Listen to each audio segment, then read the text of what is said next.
I'm Emily Cole. I'm the programme lead for Greater Manchester Housing First Partnership, and I work at Great Places. As with everywhere else across the country, there's been an increase over the years in homelessness. The main challenge is a structural one, which is around the fact that there simply isn't enough suitable, affordable housing. The way that the system is set up makes it really difficult for people to get out of homelessness. The government allocated some funding to pilot Housing First, which is the specific model that was kind of invented in America. Greater Manchester was one of the pilot regions, and Great Places was selected as the lead provider. The Housing First model is different to the traditional staircase model that is used in this country currently, whereby people need to kind of meet certain conditions to prove that they are ready for their own housing, whereas Housing First flips that on its head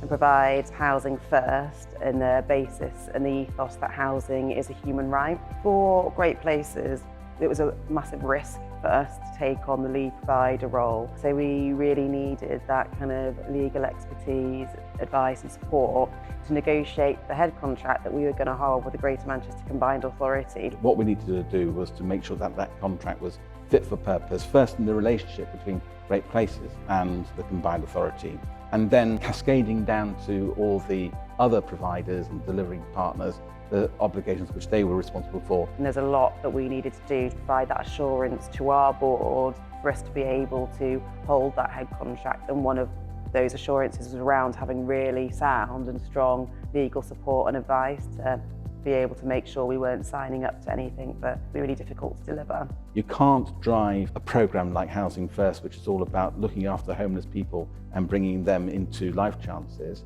unless you create the legal atmosphere which reflects the collaboration which is entailed, but also is clear about who's responsible for what. We have people say all the time that they'd be dead if it wasn't for Housing First, because one more bad winter on the street in the throes of addiction. The individual personal impact is huge. Like, I cried when we rehoused our first individual, because you need to remember that these are people. So for them to be able to have a stable place from which they can call home enables them to feel that they can then address other issues. In general, for Great Places, we've done a number of things, including advising on joint ventures, advising on public procurement, which is a big area of specialism for Anthony Collins solicitors. We're there to sort of think not just in terms of how things work from a contractual legal perspective, but also strategically as well. Ticked all the boxes doing this job because it meant that we were actually enabling real change to happen in individuals' lives, working in organisations who share our values, share our purpose and what we're about. There's been over 400 people that we've supported across the programme. We've helped 344 people into homes of their own. 79% of people are still sustaining and within their own homes. As we're a pilot, we've kind of provided a blueprint for how this model can be scaled up and delivered across the country.